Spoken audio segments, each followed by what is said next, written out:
Hello everyone, Ernest Heaviside here. Today I've got some new backgrounds. I'm just trying them out. So last time I was talking about like what my motif could be, right?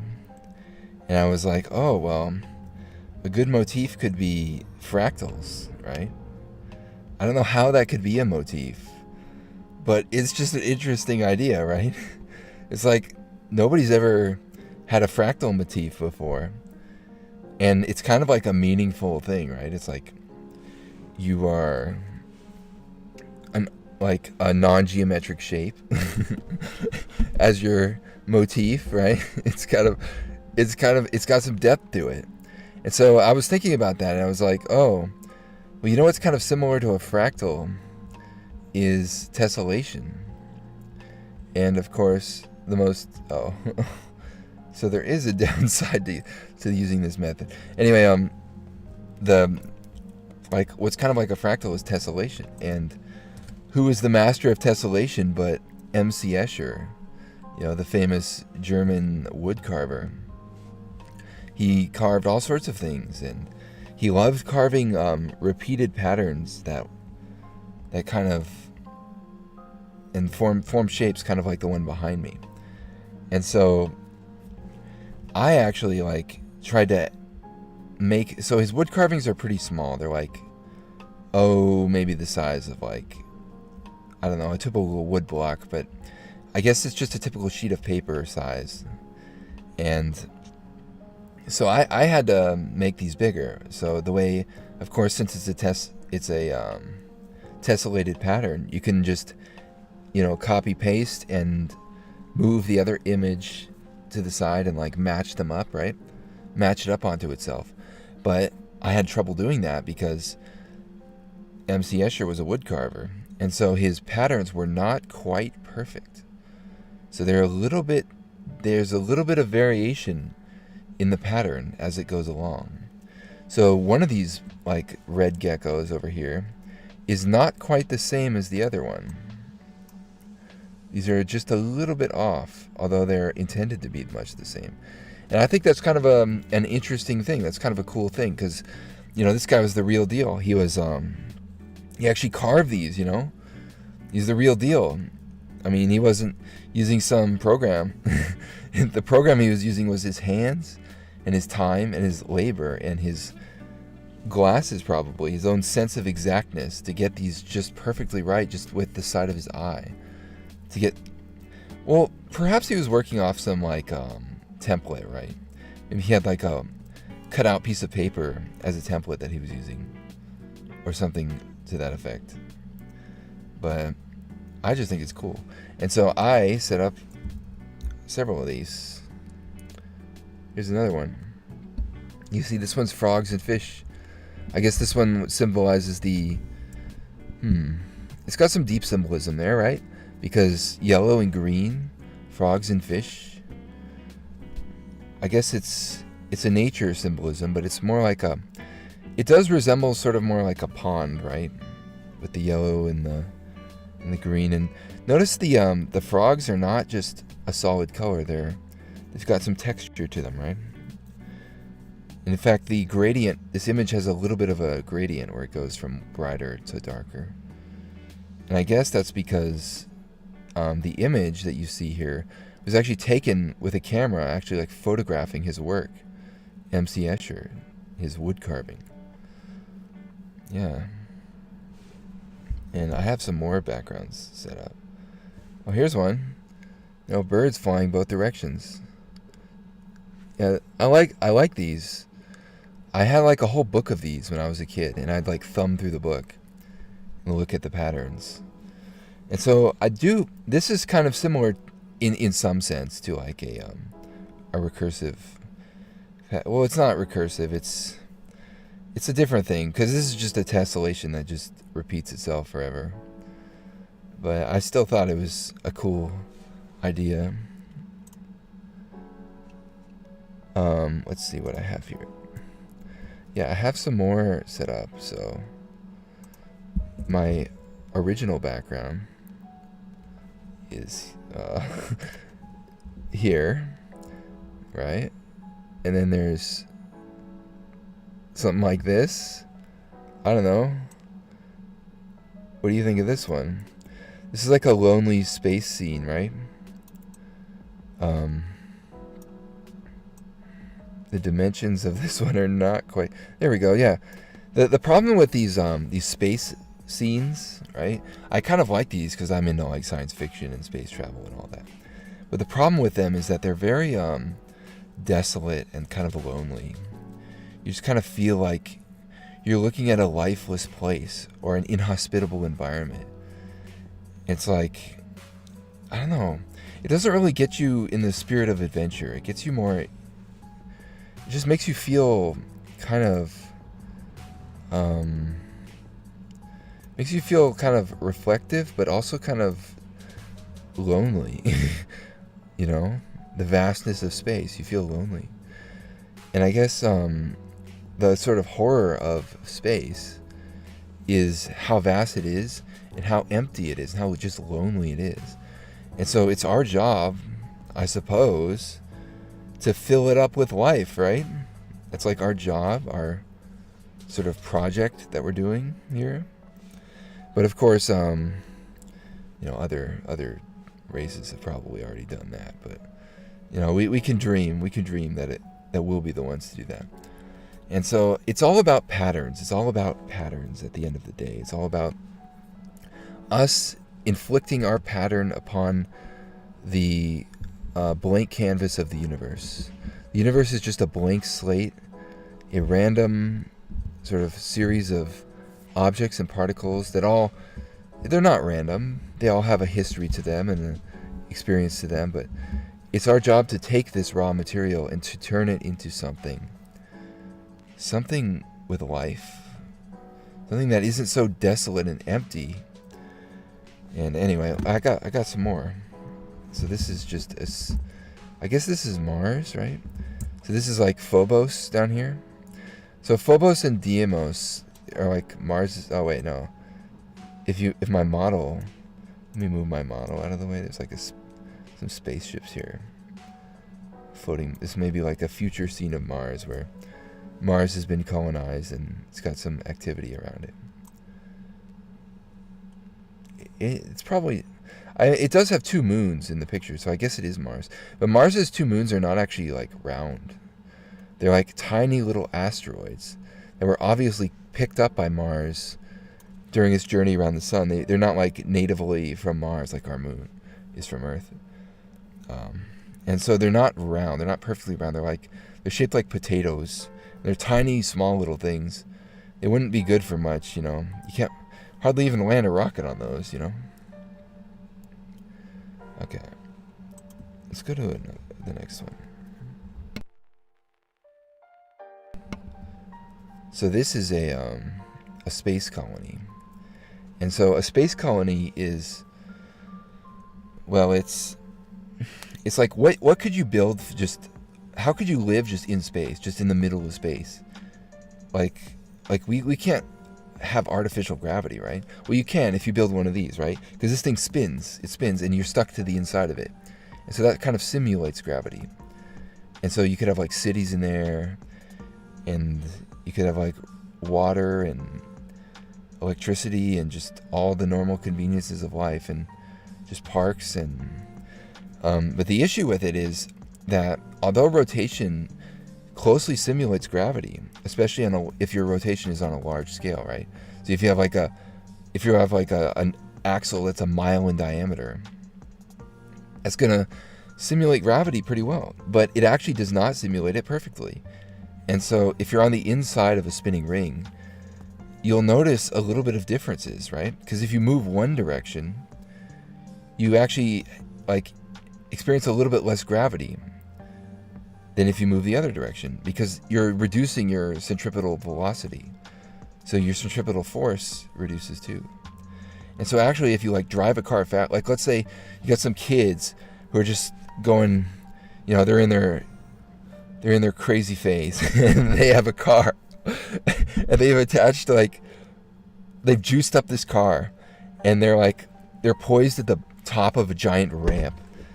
and they ramp the car off a building or something, and they achieve enough velocity, they could actually oppose the spin of the space station and like float in midair as the ground turns under them, right? So it's actually possible to do that. It's actually completely possible to do that in such a space station. You can have like zero gravity. You can just have floating objects. Of course, they'd be like zooming by, right? So I guess it's a little bit like a satellite in some respects. Yeah. Yeah, I guess it is. I guess it's a little bit like a satellite. So I guess it does sort of mirror the physics of real gravity to some extent. I'd have to like work out the math to see exactly what the differences are. I'm sure there's like a different Coriolis effect and stuff. It might just be like a direct reversal. You know, here's the night scene. So I was thinking like I could start with this one at the beginning of the stream, and for my closing page, right, I could do this one. I was like, oh yeah, that's a cool idea. This one's a little bit more like grim dark. Maybe I don't know what grim dark means. It just means like grim and dark and yeah. So I guess this is when like they're facing the sun, and this one's when they're like on the night side of the earth or whatever. Oh, here's one.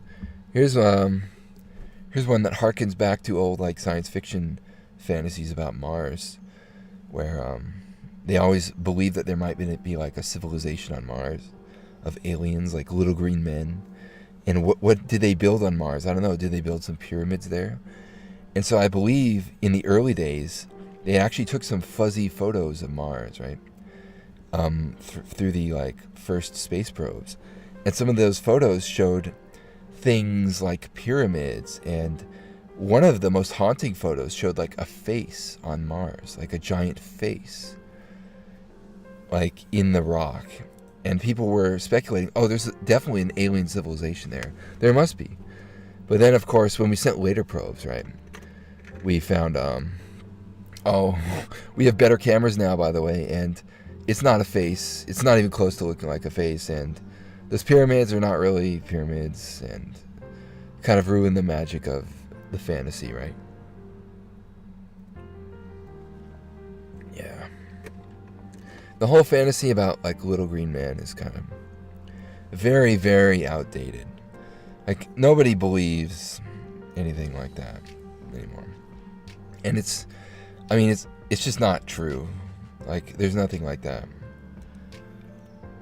Maybe on like a distant world there is. In a certain stage of development, civilizations go through a phase where there's, bipedal organisms, but most civilizations will not be in that phase. So, we're in that phase. I like being in that phase. I like being a bipedal organism, sort of. Alright. Next one. Oh, this is what I was talking about. Just like a desolate scene, And so this is just a distant world just out there. It's just out there somewhere. Who knows where? It's got this just rocky, kind of inhospitable looking planet, and we're on maybe a moon or something. Maybe this is the moon. But look how desolate it is. Look how devoid of life it is, and it couldn't even support life if it wanted to. Like you could terraform this planet maybe, but there's nothing there. It feels so empty and so just... I've gotten that feeling before when I was in a very remote place of the world. Just felt so... although there was lots of greenery and trees and living things there, it felt so desolate to human beings, It's it just felt empty and just felt lonely there. That's how a lot of space feels to me. I wonder what kind of personality or mindset you need to actually travel space. And so I think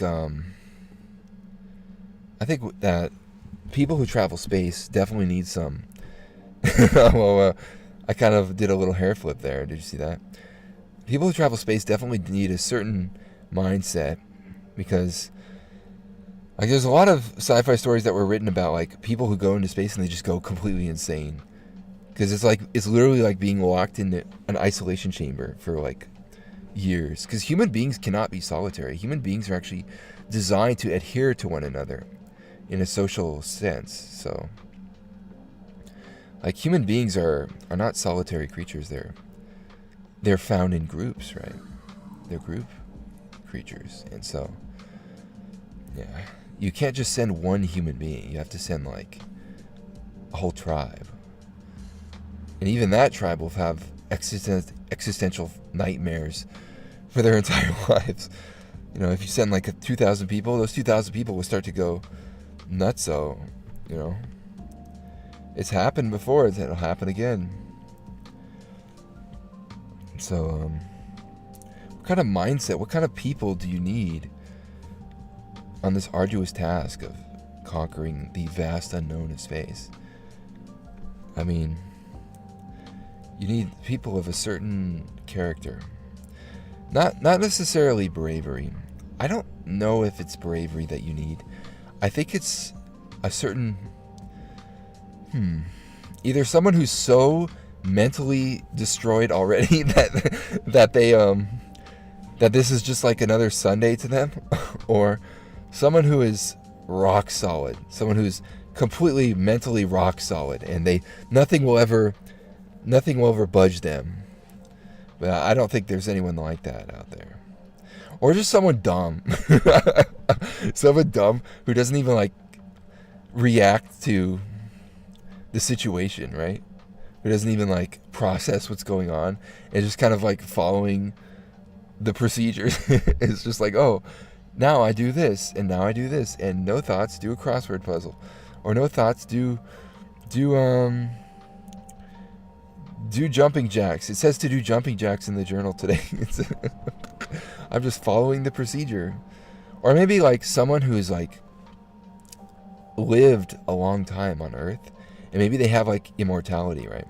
They've been given like immortality, and this is just their next life. They've already lived their life. They don't care anymore, so they're just on their kind of sunsetting their life. So they're just like, oh yeah, I'll just travel to a vast unknown space and whatever. Well, let me go to the next one. Yeah, this one's a blue ringed world. And so the kind of interesting thing about Saturn's rings, right? That's the ringed world that's most familiar to us, but we know that there are more out there, right? It must be like a common thing. Have these like ringed worlds with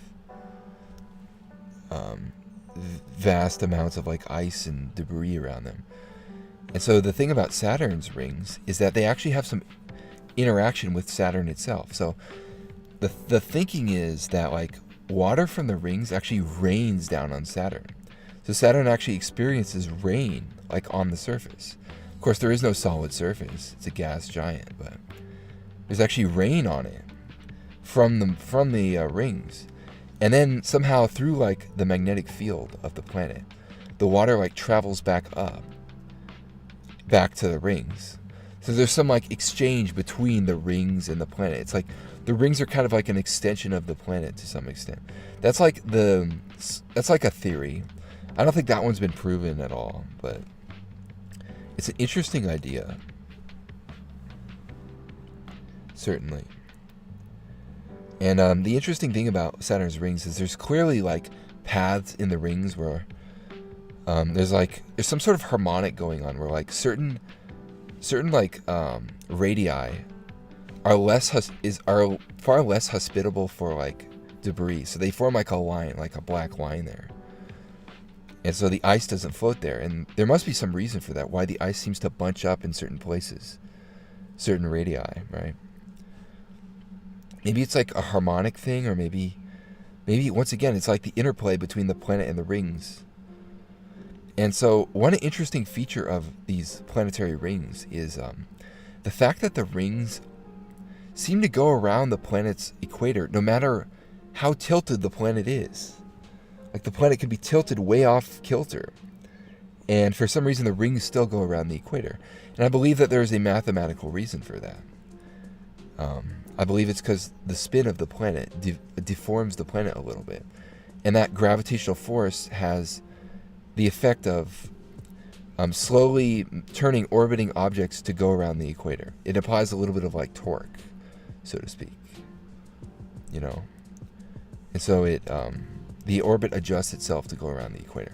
That's my like personal idea. I think it's correct. Because, well, actually, our moon, if you think about it, our moon is a little bit, it's not going directly around the equator, right? Because otherwise we get a solar eclipse every single time the moon goes around. But the moon actually goes like, here, let me show you. It goes like way up here, and then it goes like down here. It goes like that, to a large extent. And so we only get a solar eclipse when the moon is like right here. This part of its orbit, when it's going like on its way down or on its way up the other side. That's when we get like an eclipse, but that's kind of a rare occurrence. In fact, you can have huge droughts, like long periods of time with no eclipse. But it does occur in a predictable way. But the point is that our moon is not going directly around the equator, and that might have something to do with, because I suspect it's a tidal effect that has to do with like the bulge of the planet, right? And so perhaps our planet does not have quite enough of a bulge, because it's not like a gas giant with like, you know, so much mass that you can't believe it. It's a little ball. Maybe the bulge that we're speaking of. Well, actually, if you think about it, the bulge is affected by the moon itself, because the moon actually has a tidal effect on the oceans too. So the moon is actually affecting the bulge, which affects the moon. Oh God, it's a feedback. It's like a feedback. Yeah. So there's so the whatever mathematical term we're dealing with is on both sides of that equation. There's a little algebra you gotta do there, right? Anyway, yeah, another like desolate world here. So next one. By the way, I probably have completely the wrong BGM for this kind of discussion. I just downloaded one BGM so far. I'm gonna download more. So this time I added a bunch of new backgrounds. Actually, here's a good one. This one like frames me very nicely, right? My model is kind of like in the middle of the pillars. It kind of frames me nicely. And I got the planet over my shoulder and like this is actually a good one. I'll reuse this one next time. Yeah, I like this one. And yeah, so I guess this is what like a vacation resort would look like on one of these desolate, distant desert planets. Yeah. Like if you want to visit an alien world. And I guess, I mean, so I'm going to move my model just a little bit. Do you see this guy here? Staring up at the planet up here? The planet that he's standing on is probably way less civilized than whatever this blue ball up here is. So he's probably rich and on vacation and looking down at the planet where all the civilizations are and thinking to himself, wow, I'm so rich. Look where I am. I'm on this distant planet looking down at all of you. That's like me in the future, right? When I get to the moon in the future, I'm going to be looking down at everybody. Yeah, I'm going to build like a vacation resort up there and be like swimming in the pool, sipping my tea, looking down at everybody. Yeah, that's right. I won't have palm trees though. I won't have palm trees. I'll have something else. What kind of trees? Something like evergreen. I guess palm trees are evergreen. Palm trees are like evolved for, you know, hurricane conditions though. That's why they have that shape. So they definitely don't belong on the moon. Actually, they kind of do, because they have like a Dr. Seuss aesthetic, right? Remember the Dr. Seuss's famous story? What was it? The one about like nature. Oh man, I'm blanking on it. My memory is so bad, especially when it comes to like pieces of media. Anyway, those trees in that story look kind of like palm trees. So it kind of has a Dr. Seuss aesthetic, which I guess can be like spacey too. Oh, and this one, I just put this one up there. It's not like a background, but it's just one I thought was cool. So let me, yeah. So I thought it was cool because it's like this guy's coming out of his spaceship. He's got a ray gun in his hands. And yet, in this situation, he's outmatched by the primitive archers over here because they got the draw on him, right? So he's actually outmatched. He's way more advanced. He's got a rocket ship and he's got like a spaceship. He's got a laser gun in his hands. And yet he's outmatched in this situation. That is an interesting confrontation. They don't seem cowed at all by his like obviously advanced technology. They're just defeating him with sticks, with pointed sticks. Yeah. He's like way more educated and doesn't matter. They got the draw on him. I thought this was a cool one. Kind of like some situations in modern life kind of reflect this too. You know, because the world is rapidly modernizing, and so you get situations like this sometimes. You know, kind of interesting. And actually, an interesting question would be, who would you rather be? Would you rather be Mr. Spaceman over here, who probably lives in a crowded colony in the void of space? One of those like turning colonies that I talked about earlier. I forgot what they're called. Anyway, my memory again. You know, one of those like spinning space colonies that's like overpopulated and everything's so stale, right? Because all the problems have been solved. There's no disease. There's no fear. There's no hunger. Everything's been solved. His whole life has been planned out for him. And then he comes here seeking adventure because he wants to experience the outside world. He wants to experience some adventure. He comes here.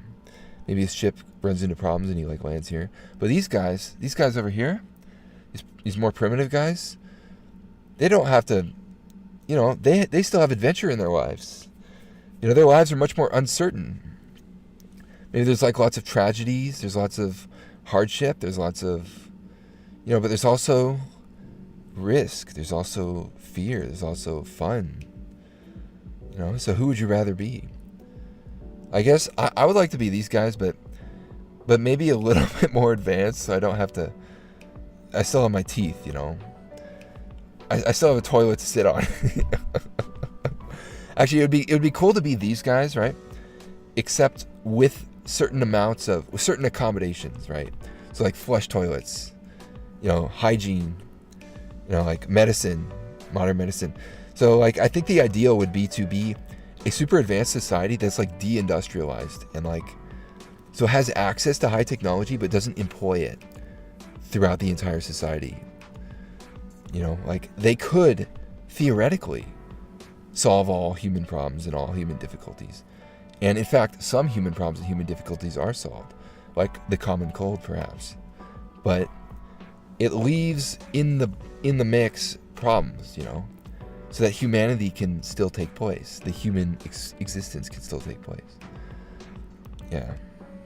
That would be like the ideal. It'd be kind of like camping, but having your cell phone, you know? So in the one sense, you're roughing it. You're roughing it in the great outdoors. You're experiencing adventure. You know, you're deprived of certain luxuries, but that actually spurs you on. You know, being deprived of immediate, temporary, you know, gratification can actually be a rewarding thing in the long run. But at the end of the day, you still have the cell phone, so you can still call for help. You know, so you still have that assurance at the end of the day. So I think that would be the ideal situation, you know, to our civilization. That's where we should aim for. Yeah. And once again, we are back to Escher. So I might have mentioned this already, but Escher is, you know, a German artist, and my name, you know, Ernest, is a German name. And Maybe that gives you some clues about me. But anyway, moving on. Oh wait, did I even show this one yet? Yeah, this one's like Pegasi, like Pegasus horses. So I think it comes from like the Greek myth of Pegasus. And what wasn't the guy who rode Pegasus like? Didn't his name start with an A or something? He's like a demigod. Pegasus, the famous winged horse. Yeah. I forget the name of that guy, but yeah, I learned those old Greek myths in Latin class. You know, when I learned Latin. So, I mean, should I talk about Latin now? No. That's a shine too far. Yeah, I will. I think this might be like the best one. This one's like the geckos are just climbing all over each other, you know.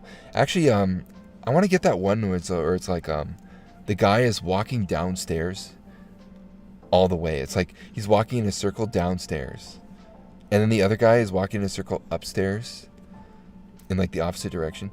That one's cool. Wait, I gotta get that one. I'll pull it up right now. I might not be able to with my laggy computer here. Yeah, it would be nice to, once again, the whole concept of like being deprived and having to find adventure. I guess my whole situation with not having infinite money at my disposal is leading me to a certain amount of adventure where I have to think of, you know, unique and interesting solutions to these problems that I face. Kind of, I often solve difficult problems rather than buying the correct item for like the repair. I'll solve it with paper clips, rubber bands, and some duct tape. It's maybe some super glue too. You know, that's how you do it. You don't need $1 million. Okay, I'll look up Escher. MC Escher. What was it called? Like the stairs? I'll just do stairs. So he also did these ones where it's like, have you ever seen that movie like Labyrinth? It was very famous long ago. I believe my mother was a fan of that movie. Where it's like you're in a whole void filled with stairs. Stairs going up and down each direction, all over the place. That kind of that's another Escher idea. It's very interesting. I mean, he had a very abstract mind, I guess. So I am unfortunately, I'm a filthy Bing user. And that's because Google image search is absolutely terrible. It is so bad. And it's like, for example, they'll give you images in a strange file format that you can't like. So instead of just a JPEG or a PNG, they'll give you like an AVFI or a WebP thing or something like that. So, I mean, they're prone to doing that. And they'll also give you like thumbnail-sized images and...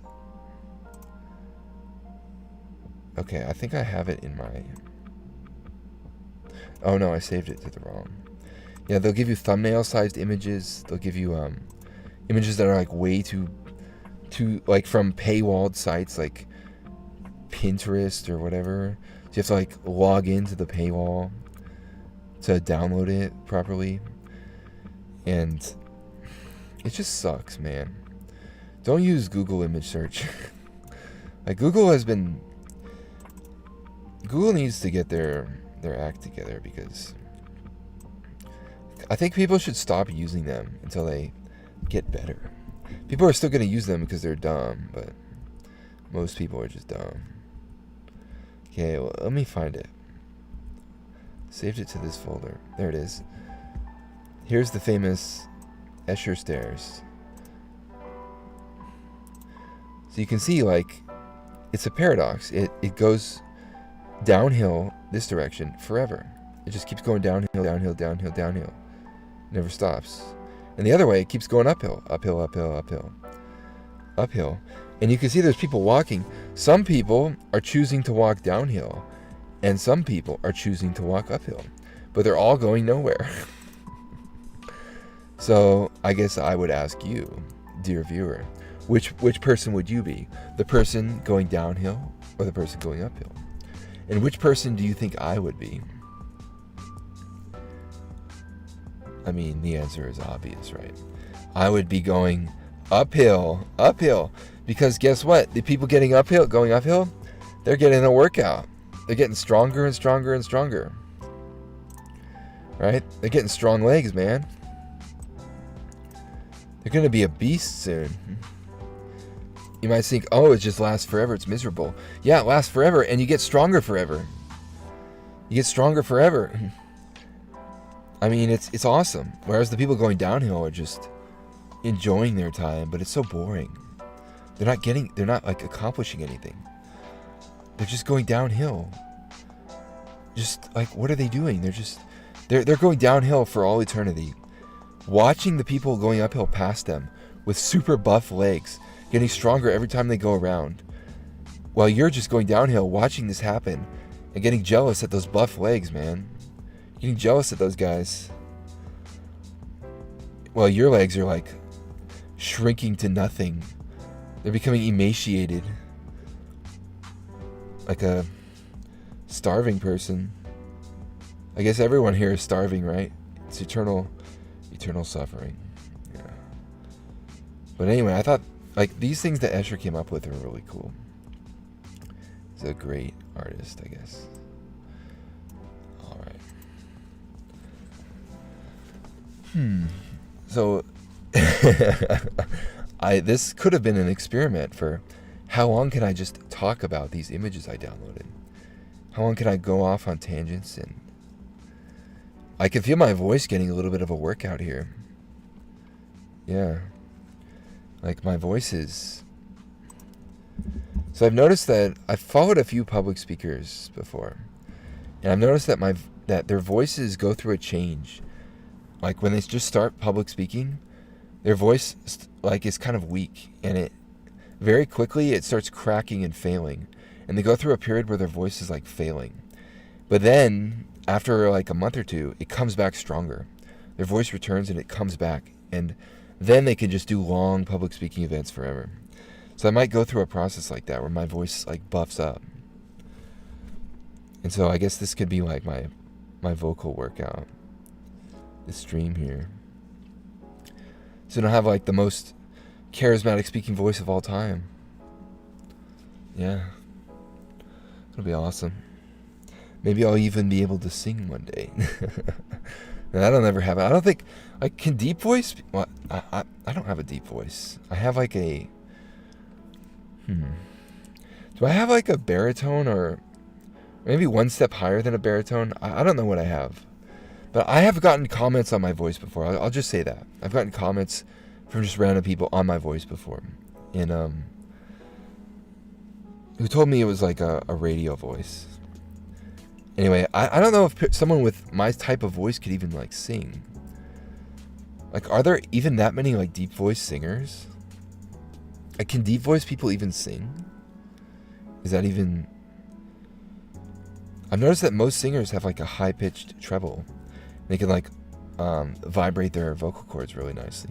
Maybe when you're using like the deeper vocal cords, it has less, they're less pliant or something. So you have to like warble your throat to make them to sing.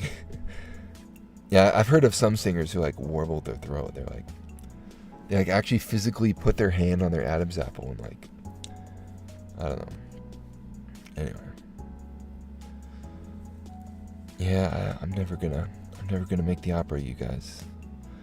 Never gonna be an opera singer. Tragic indeed. But I have my talents, you know. Yeah. Well, I was gonna do a little bit of math today, but I probably hold off on that. Actually, so I mentioned this last time, but I actually invented a new mathematical flourish or procedure that I don't think anyone's actually done before. I mean, it's presumptive to say that because someone's always done it before. There's always some guy who did it before you, but it is something that I invented myself, and it is highly useful. It's highly useful, and I was actually shocked when I came up with it. I was like, whoa, this actually works. And I was doing a little bit of that today. I'm getting back into math, my heavy math that I do. And I'm still shocked that it works. Like, I actually put it into, I was so shocked that it worked that I had to put it into a computer to make sure that it actually works, that it actually calculates properly. And it does. And I was like, it's just, so this type of math is so amazing that it's actually a shock that it works. It's like there's no way this actually works. There's no way. It's fun to see it on paper. It's like, oh, look, I can do this. But then you actually do it in reality. It's like, what? What? It works? Are you kidding me? It actually works? It's some disbelief, it takes your breath away. And so I'm going to play around with it a little bit. Some more. Yeah. Anyway. I need to stop saying anything.